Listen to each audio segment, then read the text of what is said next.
السلام عليكم ورحمة الله وبركاته. وأنا هلالكن عبد المجيد. maanta muuqaalkeenan waxaanu kaga hadli doonaa 5 arrin haddii aad samayso noloshaadana ku dabaqdo aad guuleysanayso. inta aynaan mawduuca u gudagelin waxaanu kaa codsanaynaa inaad kanaalka subscribe-ta saarto si ay nagu noqoto dhiirigelin. ku soo dhawow.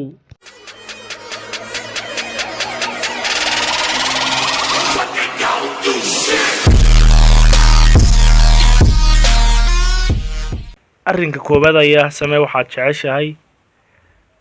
xikmad yar aynu ka soo qaadano luqadda Ingiriisida taasoo odhanaysa do what you love and you will never work a day in your life. samee waxaad jeceshahay ma ahaan doontid mid shaqeeya inta noloshaada ka dhiman. waxaa looga jeedaa tusaalahan markasta oo aad qabanayso waxaad jeceshahay kuma daalaysid kuma caajisaysid sabab taas oo keenaysa inaad sii wado shaygan. haddii aad tahay mid sameeya waxaanu jeclayn haba ahaado waxaasi mid uu hanti badan ka dheefayo ama uu ka helayo, waxaasi ma sii jiri doono mana sii waari doono. markaa waxay ka tala ah samee waxaad jeceshahay naftaaduna ay ku raalli tahay. talada labaad, ku bixi waxaad jeceshahay waqti. inaad ku bixiso waxaad jeceshahay waqti waa tallaabada u horreysa aad ku gaari kartid guusha shaygaas. maamaha Ingiriisi ayaa waxay tidhaahdaa 10,000 to master your craft.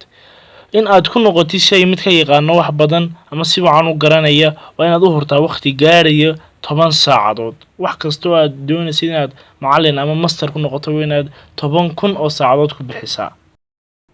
qodobka saddexaad, la mid noqo haddana ka duwanow. waa sidee arrinku siduu socdaa iyo suganaa ku fahansiinay. tusaale yar aynu ka soo qaadano. waxaa idinka muuqda shaashada qalimo isku nooca soona samaysay shirkad isku mid ahi. haddaba haddii aynu kusoo darno qalin ka duwan ama ka midab duwan, markiiba indhahaagu waxay qaban doonaan qalinkaas. ujeedada qodobkani waa taas. adigoo sameynaya waxay sameeyeen dadkaa horreeyey, la kaalay ama la imow goobta waxaad adigu ku daashay una qabatay dariiq ama waddo kuu gooni ah. haddii aynu soo qaadano mahmaah yar oo dhexdeeda ama Soomaalida dhexdeeda caan ka dhex noqotay taasoo ah geeljira geela waa wada jirtaa waana kala jirtaa. arrinka afraad waa joogteynta. joogteyntu waa waxa keliya kala saaraya qofka guuleystay iyo qofka guuldaraystay. abidkaa maqli maysid qof joogteeyey shay haddana ku guuldaraystay. waa arrin aan macquul ahayn. maanka iyo maskaxda ku haya haddii aad joogteyso shaygaas inaad ka dheefaysid oo ka faa'iidaysid cirbdambeedkiisa. arrinka shanaad, la imow halgan. waxaad garowsataa mar walba oo aad la timaadid halgan iyo horid waad sii socon kartaa, balse markasta ay agtaada timaado guuldarradu ha quusan. siina halgan, siina wad. guusha wax ka soo horreeya xoogaa yaroo dhibaato ah. arrinkaas oo keenaya inaad sii wado amaba halkaa uu gaadhiga aad waddaa shidaalku kaaga dhammaado.